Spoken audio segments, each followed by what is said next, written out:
Hello and welcome back to another episode of MCU Need to Know, a podcast dedicated to the Marvel Cinematic Universe and everything you need to know. I'm Trey. I'm Jude. How you doing, Trey?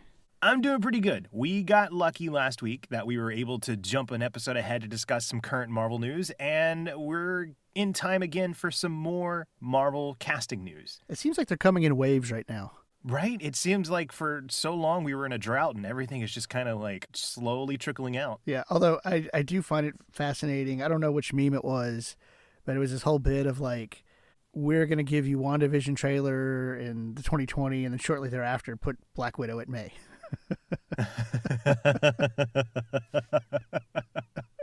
You know, that's just okay. kind of swapping things around. Yeah, that's okay. I'll take it. Mm-hmm. Anything at this point. So yeah, one of the bigger news that we have is that we finally have our Kamala Khan for Miss Marvel, which is an actress by the name of Iman Vellani. Right. This is go ahead. I was going to say, as far as I can tell, we were talking about this before we jumped onto the mic. I think this is going to be her first role ever because there's no other credits listed on IMDb. Right. What I find fascinating is Marvel and Kevin Feige has earned our trust. They've done such a good job, in the casting and putting this universe together that we'll take it. At this point, you kind of feel like, man, to go with somebody who has nothing to their name, when you're this far in the game, and we talked about this with each step, it feels like the pressure builds to do something well. But yeah, I'm excited to see what they do with that because I think Miss Marvel's supposed to show up first in Captain Marvel before Disney Plus. That I didn't know. That's pretty cool. I think so. Well, that makes sense because Marvel has a pretty good track record of setting a character in a previous established role and then branching them off to do their own thing. So that makes sense. Right. And you've read some of the Miss Marvel comics, right?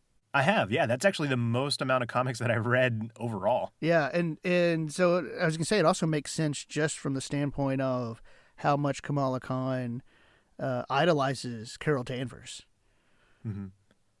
So another one of the big casting news that we got this week as well is it seems as though Jamie Foxx will be returning to the role of Electro, but this time in the MCU instead of the Andrew Garfield series. I have mixed feelings. And to be honest, it's not because of Jamie Foxx. It's not because I've still not seen Amazing Spider-Man 2. And at this point, I don't feel like I should see it. But now I feel like they're making me see it.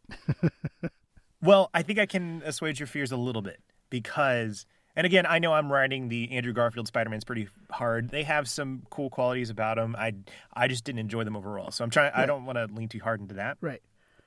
But Jamie Foxx put out an Instagram post where he was talking about returning to the role, and I think he had like a line in there that said, "This time I won't be blue."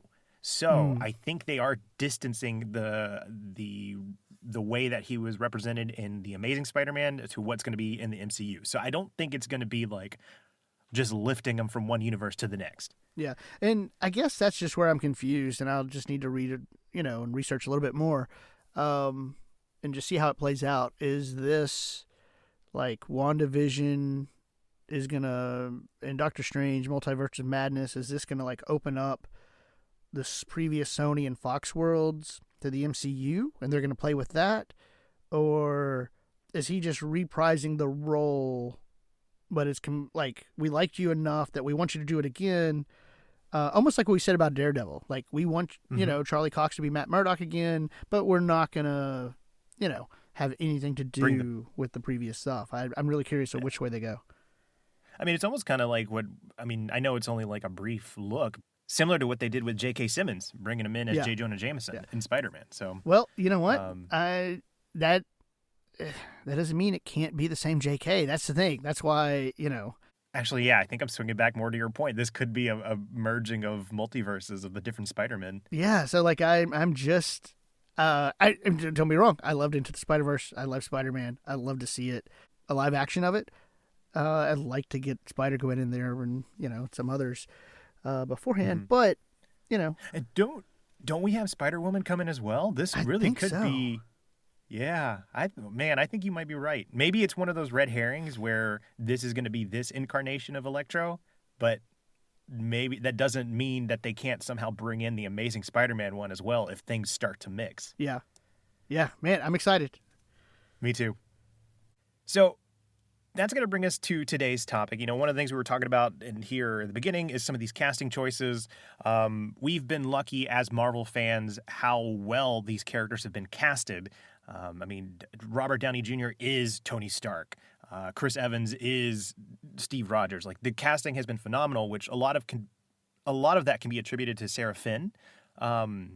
So one of the things we thought would be fun today would to be look into a sort of what if alternative universe if some of the other people that were in the talks for the roles had got it instead. Right.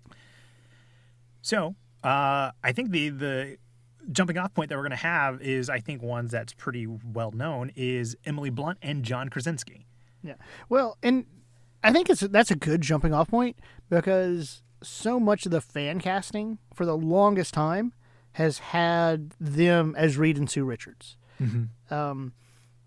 And there's some YouTubers that I watch that they've been doing fan casting, and one in particular that's just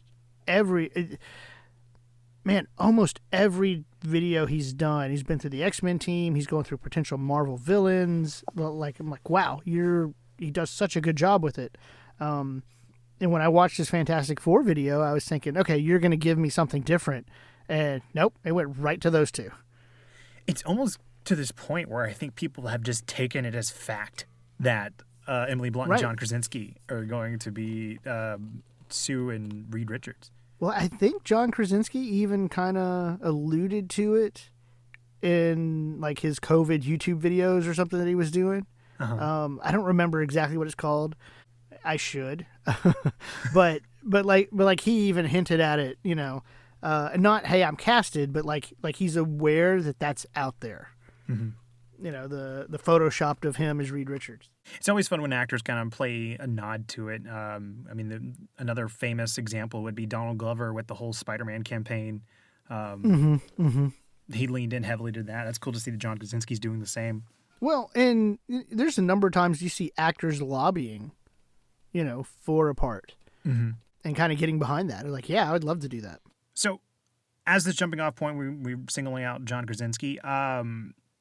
There is a universe out there in which John Krasinski was going to be Steve Rogers. He was going to be Captain America. I think in some of the articles that I was reading it was almost a sure shot until Chris Evans came along and nailed the role.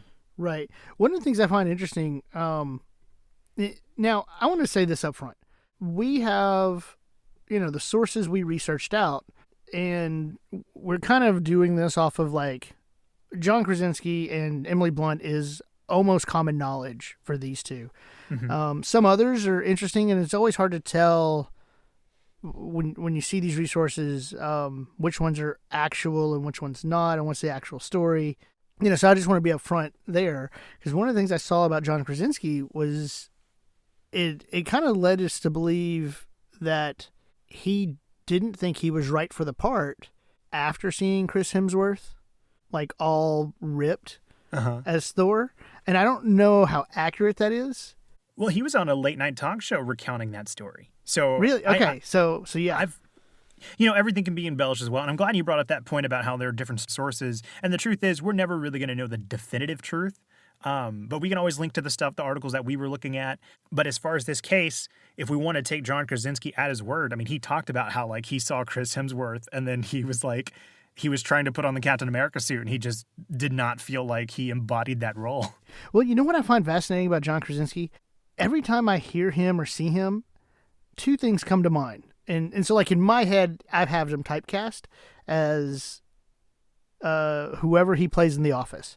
Mm-hmm. And that's what's weird to me is that I have him typecast to that because I don't watch The Office.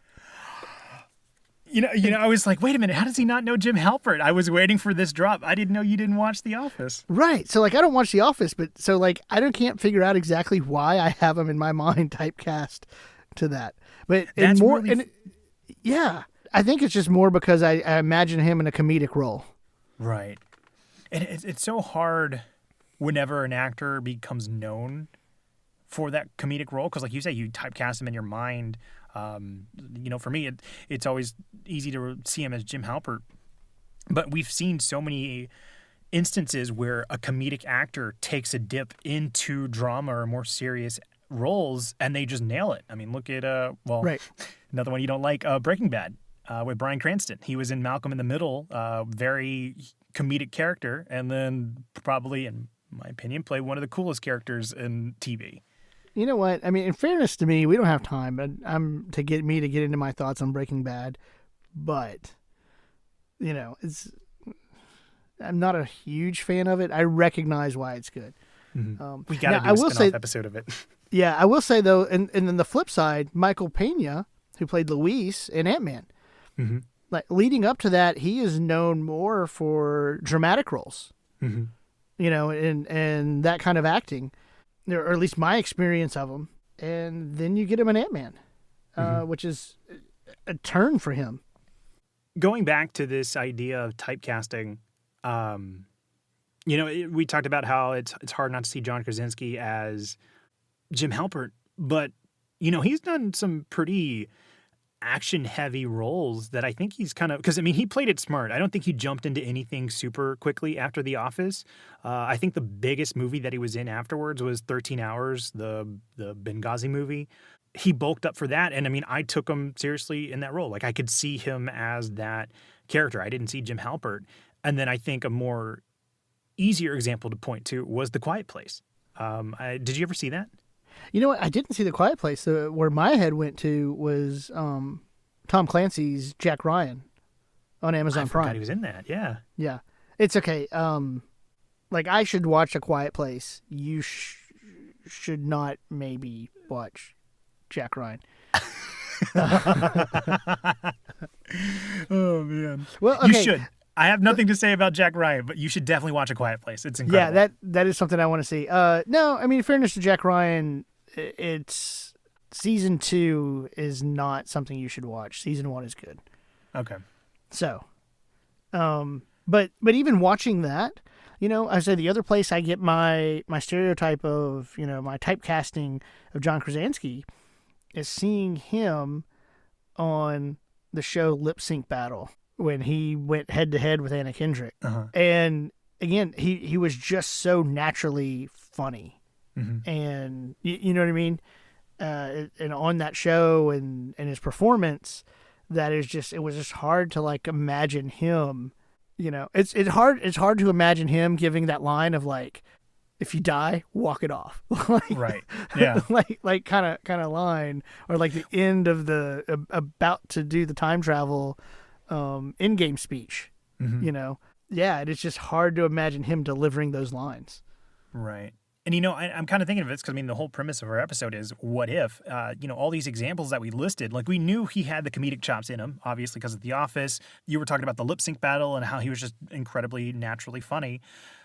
If, let's say he does take the Captain America role, he doesn't do 13 Hours, Jack Ryan, The Quiet Place, so we never see him build up to the more dramatic, action-oriented side. Right. So I wonder, does he get that if he doesn't do those movies, or was it always in him and we just would have seen that as Captain America if that would have been the future we were living in? Oh, man. That's hard to tell. Yeah. That's really hard to tell. Because, you bring up a good point, the in-game speech or the walk it off, or even the speech in Winter Soldier about the price of freedom's always been high, but I'm willing to pay it. Right. I don't know if I never would have seen him in A Quiet Place or 13 Hours, I don't know if I would be able to take him seriously doing that, just knowing what I know from The Office. Yeah. No, and having not seen those, I think it's fair to, and keep in mind, go back to Jack Ryan, he's a CIA analyst, so there's intelligence involved, right? Like an intelligent character, you know what I mean? As a CIA analyst. But he's a CIA analyst. That Jack Ryan, if you read the Tom Clancy books, unbelievable detail in the Clancy books, and he is truly an analyst. He's not, a special ops guy, I think he's former, before he becomes an analyst, he's former military. So, there's the training, but we're not talking, Captain America level type of character, if that makes sense. Mm-hmm. So yeah, so that one's interesting. Now we did mention Emily Blunt. Mm-hmm. From what I understand, she actually turned down the role of Black Widow due to scheduling conflicts, Mm-hmm. and I think she also turned down the role of Peggy Carter. Right. And so whenever I was going through and writing my notes, it's really funny to me. I had two initial reactions regarding the her almost being Peggy Carter in Captain America: The First Avenger. My first thought was, man, it would have been an incredible waste if Emily Blunt would have been Peggy Carter, because that would have locked her into that time era. Right. And then my next thought was like, well, man, I'm really bummed with Haley Atwell, who is also stuck in that time era, and I wish we could have seen more of her. Yeah. In the MCU as well. Yeah. But it's hard to imagine, because I guess this is where my line of thinking is right now. Do we get the Agent Carter TV show if it would have been Emily Blunt? Well, you run into again the what if.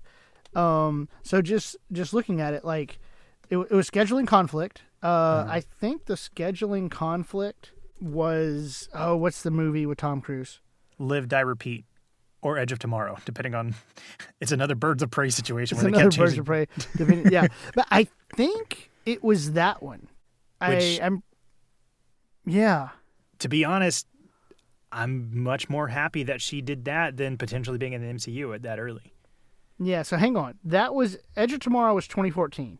Mm-hmm. So maybe it wasn't that one. When did Iron Man 2 come out? 2010. Avengers is 2012. So Thor and Captain America would have been 2011. Yeah, it was 20. So yeah, it was like 2010, 2011. We just did an episode of this. How do we not know? It's 2020. Time is meaningless. We can't remember anything. Oh man, there's so much stuff that's meaningless in 2020. But okay, but yeah, okay. So when I'm looking at this of like what came out, first off, she's super busy. Mm-hmm. Like she played the young Victoria, Queen Victoria, and the young Victoria in 2009. She had a part in The Wolfman in 2010, part in some movie called Wild Target in 2010, Gulliver's Travels in 2010, did the voice of Juliet in Romeo and Juliet, great animated movie, by the way, in 2011. Is that sarcasm? No, it's fantastic. Wow. It's seriously fantastic. Romeo and Juliet. I've never seen it. Oh my gosh, it's so good. The Adjustment Bureau in 2011. There's another, dear Lord, 1, 2, 3, 4 more movies in 2011. She's a busy actress. Yeah, and a lot of the stuff I'm looking is like, it's like, wow, like, it's not like, oh, here's something I know. Like, a lot of the stuff is stuff that I've heard of. You know what I mean? Mm-hmm. It's not like, oh, here's something I know, and here's a string of things that you never heard of. You know what I mean? So in that way, it's probably, again, one of those, I guess it's best, for her career-wise. Because that's one of the things, we have our plan, so I don't want to veer from our plan, but that's one of the things when we're looking at it where some actors didn't want the commitment of what the MCU entails in a shared universe. Mm-hmm. And so, like, I don't know if she has necessarily the time in something like this in a shared universe, or gets the same roles. So it's hard to say, like, I'm glad, that it didn't work out, if that makes sense. But in some way, and there's a quote here that said, I don't think I would, just a quote, it was like, after The Quiet Place came out, I don't think I would have been able to do a lot of the projects that I love doing, Mm-hmm. So it's one of those things that's interesting of like John Krasinski and Emily Blunt in particular, their career was still able to take off and blossom Mm-hmm. without getting these roles. You Right. know what I mean? Mm-hmm. Where there's probably some people, actually, when I think about it, not the ones we plan on talking about, but there's probably some people on here that like, well, let's just use this. We don't really plan on talking about Spider-Man right now. Mm-hmm. But look at what happened to Tom Holland after getting Spider-Man. And while a couple of the people were known, they probably would have been even more so after Spider-Man. You know what I mean? Mm-hmm. And that's not to say that their career can't blow up either. But it's definitely, especially if you're going for a lesser known, this can really make you. I think it's fair to say that the MCU can be an accelerant towards a person's career at kind of putting them out there more. Yeah. You know, you were talking about how actors being afraid of the commitment to, sometimes this 10-year commitment, multi-picture deals. I think it's safe to say, aside from a few exceptions, one of the strongest aspects about the MCU is that continuity in the actors and actresses. Like the fact that they have stayed with it for so long is incredible. And so if Emily Blunt would have been cast as Peggy Carter, even though I felt like it was a detriment because she would have been stuck to that time era, that probably would have worked out in her favor regarding her going off and trying to do other projects as well, as you've listed how busy she is. But, Right. We also mentioned she was almost Black Widow, Natasha Romanoff. And Natasha had a much more involved role throughout the MCU. And if they would have gone with Emily Blunt, in that initial, I don't know if it was the initial reaction, but if we lived in a world where Emily Blunt became Natasha Romanoff, there's a potential, given all the work that she tried to do, that there would have been a recast for Natasha Romanoff, which would have been, a bummer. Yeah. Yeah, it would either have been a recast or those other projects she doesn't do, you know. Because let's see, what we got. Black Widow was in Iron Man 2, Avengers, Winter Soldier, doing this off the top of my head, Age of Ultron, Civil War, and then the last two Avengers. And I just because she hasn't had her solo movie yet, damn COVID, Understatement. because she hasn't had her solo movie yet, she's still been in a lot of movies, and been busy, in terms of projects. So from there, I think another interesting what-if point would be none other than Iron Man.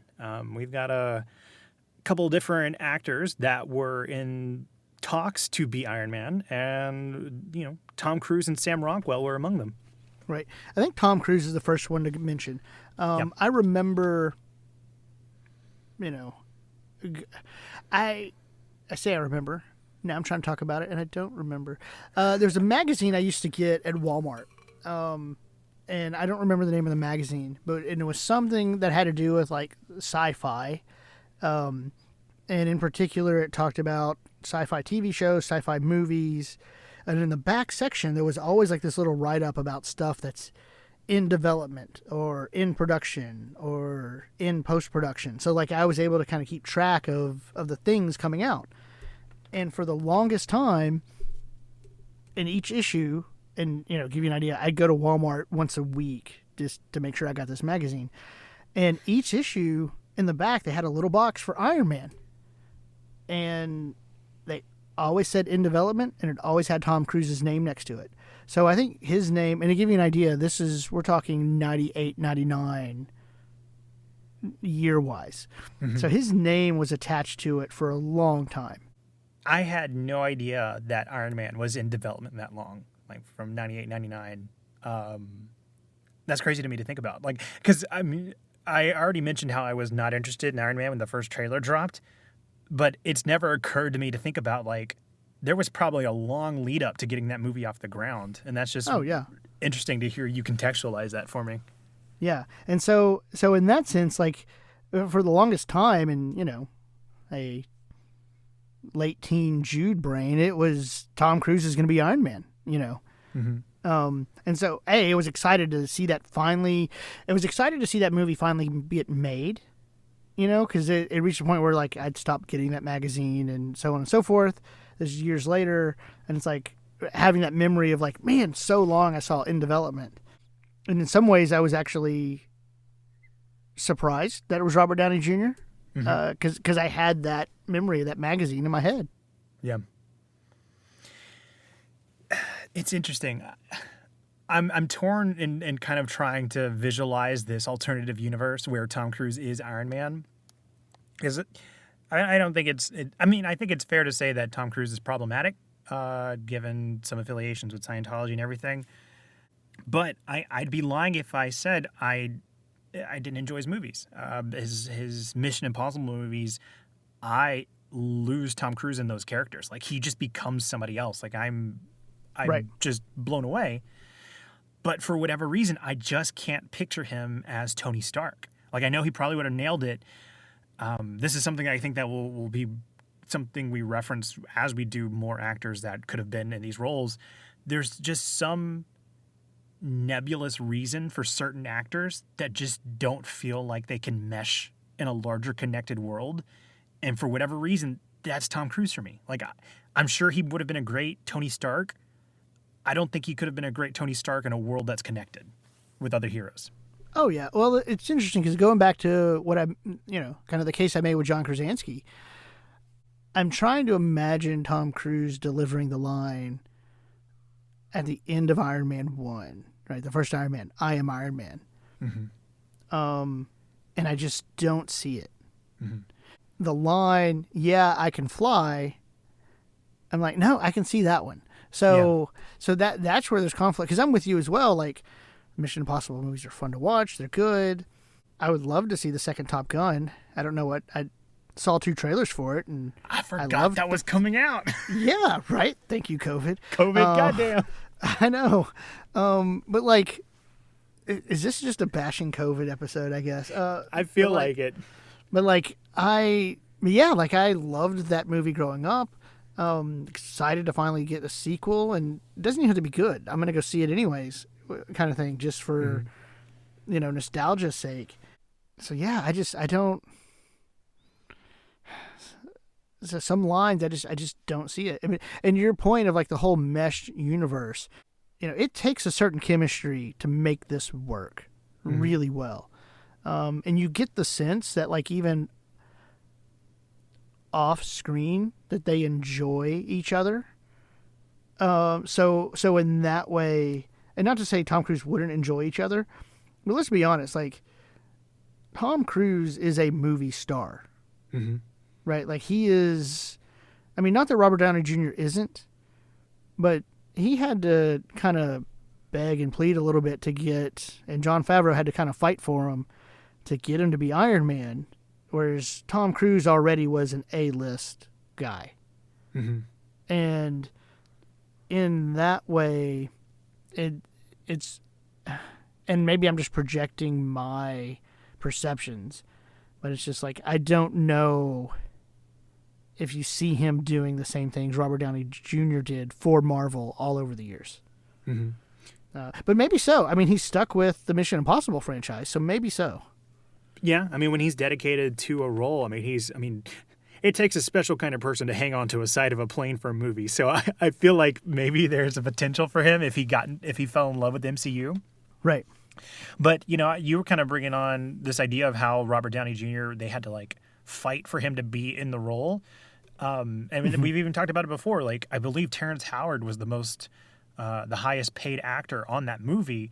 And I'm sure they kind of got away with not paying Robert Downey Jr. as much.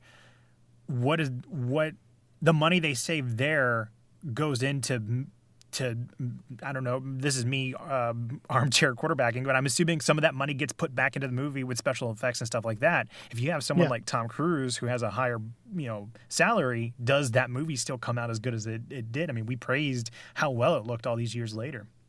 Yeah, that's true. I mean, I hate to say it. There's sometimes I show a movie to my students, and there's actually one movie, I'm not going to name it, one movie in particular that I show that this lady starts crying, and they all look at me, and I'm like, hey, look, clearly the budget went elsewhere.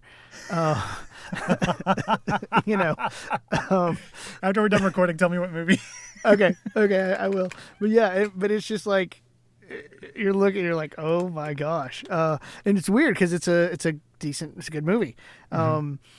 Yeah, I think that's a good point. I mean, that budget, it goes places, and the more you pay to an actor, in theory, less to other places. And they didn't really, I don't know what the Iron Man budget was, actually, off the top of my head now that I say this, but I know with confidence it's not what, say, Iron Man 3 or any of the Avengers or Civil War's budget was. Oh, right.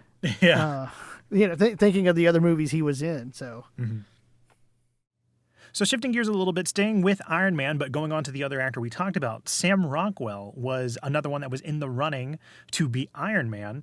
And, you were talking about this idea of meshing in a larger connected world. There is this on and off screen chemistry. And so far, the actors we've been talking about have been actors that didn't make it into the MCU, but Sam Rockwell did. He is in the Marvel Cinematic Universe. So what's interesting is Sam Rockwell never actually auditioned. He was asked, though. Jon Favreau asked him to audition. And when Rockwell talks about it, he says, quote, "And whatever happened, I think I was out of the running. Robert just killed it, and I never heard anything after that." So it sounds like he got asked, but after, other auditions, it never happened. But then for Iron Man 2, Rockwell says, quote, "So in a way, I think Jon Favreau was basically saying, this is your chance to be Tony Stark. This will be your version of Tony Stark." And when you think about it, like, Justin Hammer is Tony Stark, or a Tony Stark wannabe, Mm-hmm. So in that way, thinking about that, it does make me wonder, seeing what Sam Rockwell did, whom I love, by the way, as an actor, I wonder what his take on Stark would have been. Yeah. Just seeing what he did with Hammer. So I want to be careful here, because obviously I don't want to ascribe feelings to somebody I've never met, but there's got to be some deep-seated rivalry in there for, he was asked to audition as Tony Stark, didn't get the role, but he ends up getting the role, Justin Hammer, like you said, who is, the best way that I can feel to put it is it's like little brother syndrome to Tony Stark. Mm-hmm. And yeah, I wonder how much Sam can draw on that to bring that to the role, because there is that feeling like this is him. Like, it's hard because I love the scene where he comes out dancing. Oh, okay. So real quick, as you're about to say that, brother Daniel, he said that whenever he gets married, he wants to do that dance at his wedding reception. We are holding him to that. I need to see this. Yeah. I know he listens, so I will be expecting this. Oh, trust me. I remember him telling me that, and I've never forgot. And when it happens, he's doing Does the he dance. hope you forget? I don't know if he hopes you forget. I don't know if he hopes that I forget, but I have not forgotten. I hope he's practicing. That's amazing. Well, now I don't want to say what I was going to say. No, go ahead. Well, it's an amazing dance. I love it. Yeah. It's an amazing dance. So don't get me wrong. As a viewer, I love that scene. But if you kind of try and stay within the universe, that is somebody who's trying so hard to be as flashy as Tony Stark. And I think, and it's just like, it's so fitting that he was almost Tony Stark. I love it. Yeah. No, you're right. Like, it is very much, again, it's that Tony Stark wannabe. Well, in a weird way, we talked about Obadiah and the jealousy Obadiah had of him, right? Uh-huh. But it's Justin Hammer's jealousy, and I don't want to go down too far this way because I want to say some of this for the Iron Man review, but Justin Hammer's jealousy is a completely different type of jealousy that Sam Rockwell pulls off. Mm-hmm. But yeah, so yeah, I was searching him up on IMDb. I think the first thing I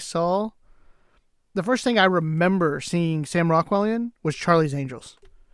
Wow. I didn't even know he was in that. I've seen Charlie's Angels, but I didn't know him well enough to know. Yeah, he's been in other stuff, and Moon. I didn't realize he was in other things, before then. But that was the first time I remember seeing him. The first time I remember Sam Rockwell's name being front and center for me, oh man, he's amazing, was in Moon. Okay. I was the first time I did started not paying see attention. Moon. I wanted to see it, and I did not. It's good. You should check it out. I like it a lot. Okay. Yeah, that. Yeah, that was definitely something I was interested in at the time. But did not venture down that road, and I should have. Okay, phew. I was trying to look. Moon came out in 2009, and I was trying to think, man, did I get all the way through Iron Man 2 without appreciating how great Sam Rockwell is? But Iron Man 2 came out in 2010, I believe. Yeah. Okay, phew, I'm safe. Well, there's a movie that I wanted to see with him in that I didn't see called, I think it's called The Way Back, or is it The Way Back? That sounds very familiar. I think I know what you're talking about. No, yep, it's The Way. Well, there's a comma. The Way Back. Go ahead and grammatically add the pause for the comma. That's something I remember seeing the trailer and it's like, oh, I got to see that. And I have yet to see. I am recording this podcast. I've become extremely disappointed in myself. And I'm going to admit, like, I have a slight self-esteem hit on all these things that, like, I have not seen. And I'm going to call in sick for like a week at work and just watch movies. Not to keep harping on this one, but as somebody who streamed for 4 years and also had to go through this, like, wow, you've never seen this before, you get used to it. Eventually, it just rolls right off you. All right, so anyways. Oh, man. All right, so one last person, don't have a lot to talk about, but as in researching and scrolling across, again, I mentioned the issues of sources and reliability. Timothy Oliphant on one site was listed as a potential for Iron Man. Mm-hmm. He claims, according to what I'm reading, he claims that he auditioned for the role the same day Robert Downey Jr. did. According to this, if he's asked about it, he says he's still waiting to hear back. So, and he's good. I didn't watch, I think, is it Justified? Mm-hmm. That he was in. My wife loved it. I didn't really give it a fair shot. Mm-hmm. But yeah, so like I know his name was associated with it. But one of the more lesser known as far as like what people would normally associate with a potential almost or what ifs. Mm-hmm. So, the one that I'm most familiar with him is actually Live Free or Die Hard. Okay. Okay. He played the villain in that, and that's where I became introduced to him, and I loved him in that. Yeah, I'm most familiar with him from Scream. From what? Wasn't he in Scream? I've seen Scream, but I think that was before I paid attention to actors. Okay. So I don't know. But I was going to say, like, I haven't seen Justified, but I've seen enough clips. Strangely, I can kind of see him as Tony Stark. I think he could pull off the suaveness and the confidence. But, and again, I always, again, armchair quarterback, there's this weird nebulous quality that I can't describe that Robert Downey Jr. has that Timothy Oliphant doesn't. And it just could be our bias of having seen Robert Downey Jr. for 10 years. But yeah, I can almost kind of see Timothy Oliphant in it. Yeah, okay. I'll have to check out some Justified then. Yeah, I feel like I need to too. I hear it's a really good show. So, you know what? I'm going to be completely honest. When we sat down to do this episode, we were going to do kind of a drive-by look where we just kind of talked about different actors that were almost going to be in the MCU. But something Jude and I are realizing is that we really enjoyed this structure, and we are going to potentially do another what if in the future. So we did have some more characters and actors to talk about, but we're going to table those for now, and we'll do another episode on it at some point. Right. Cool. Which means it is time for our question of the week. Sticking with the theme of what this episode is, Trey, this week's question of the week. Of the actors and actresses we've discussed so far, and you had to pick one to cast, who would it be? Oh, this is hard. Man, because the one that comes to mind, and I hate it because I gave the reason why I also don't want it, but I think the easiest one to do would to have Emily Blunt as Peggy Carter. Just because... Over Black Widow? Over Black Widow, yeah. I would keep Scarlett Johansson as Black Widow. just because we talked about how there was the high risk of if you got someone as busy as Emily Blunt was during that time frame, that we Right. would have had a potential recast. If she becomes Peggy Carter, she's kind of cornered off in her own little section of the MCU, so there's not as much demand as unfortunate it is, because I would love to see more Haley Atwell. And if we went into this alternate universe where Emily Blunt was Peggy Carter, I would have loved to have seen more Emily Blunt as well. But looking at the actors that we've talked about, I think as far as like seeing them in the role the most, and also the longevity of the franchise, I think Emily Blunt as Peggy Carter is the easiest solution for me. I would actually, with Emily Blunt, I'd agree with you, Peggy Carter over Black Widow, only because you know what? And it's weird. I don't know if I would have said this to Scarlett Johansson, of like, hey, what if we imagine that flopped, the flip flop of them. Uh-huh. I just the physicality of the role. Mm-hmm. I don't know if I just see her doing that. Emily what Blunt? we see, yeah. Then you've never seen Live, Die Tomorrow, or Live, Repeat Tomorrow, whatever that title is. Well, I haven't. And the action movie I've seen her in was Sicario. Mm-hmm. And so yeah. So like I guess I just need to see that, because like I just don't imagine it, and I very much imagine her easily doing a Peggy Carter. And nothing against Haley Atwell, just to your replacing, she could do that. Mm-hmm. So yeah, okay. So what about you? Of the actors or actresses that we talked about, which one could you see replacing? Honestly, I'm gonna go think with I know. Sam. Who? You said it. Sam Rockwell. Just because, man, I just, as much as we gave the reasons as much as we gave the reasons of why, and I'm not just trying to be bold and let's just replace RDJ. I really like him, and the things that I've seen him in, I feel like he's good and has the range. Mm-hmm. That it would definitely be a different Tony Stark, but I still think a Sam Rockwell Tony Stark would have been good, if that makes sense. No, it does. And you picking that makes me think, in this alternate universe, would we have gotten Robert Downey Jr. as Justin Hammer? You know How what? fun would I'm imagining him doing the dance. Oh, man. I'm just imagining not just the dance scene, but where he's introducing all the different potential weapons to Rhodey. Mm-hmm. And he starts talking about the ex-wife? Mm-hmm. Or the Widowmaker or whatever, or like, yeah, and just seeing Robert Downey Jr. could do that and make it really funny. God, that would be so good to imagine.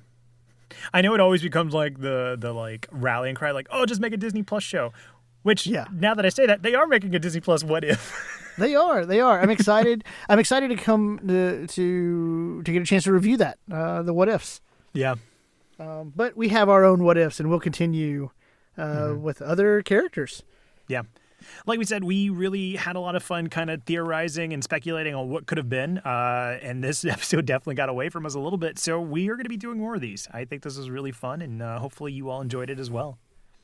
All right. Talking about getting away from us, what we didn't do at the beginning, our call to action. So now that you've been to this, listened to all those parts of the episode, we'd really appreciate it if you get on and leave us a review, a rating. And you can find us anywhere you get your podcast. It'd be super helpful for us to get this feedback and sharing with friends in order to help grow this community and discussion. But yeah, if you have any comments that you'd like to share with us, or if you'd like to answer the question of the week of which actor or actress you would replace from this episode that we talked about, you can always reach us at MCU Need to Know on Twitter and Instagram, or if you'd like to write us an email, mcuneedtoknow@gmail.com.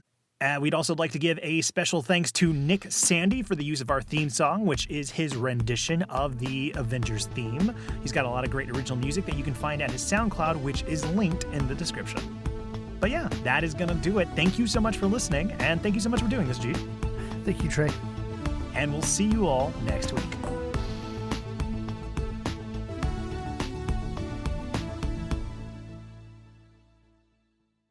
You know How what? fun would that- I'm imagining him doing the dance.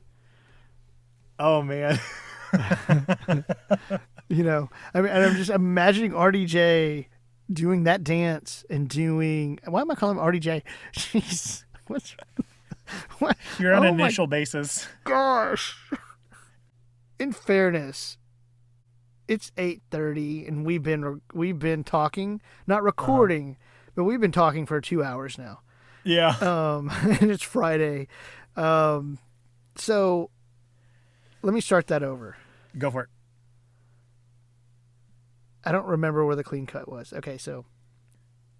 Okay. We just got Yeah. our in tag, by the way. I think I did just get rid of that. Thank you.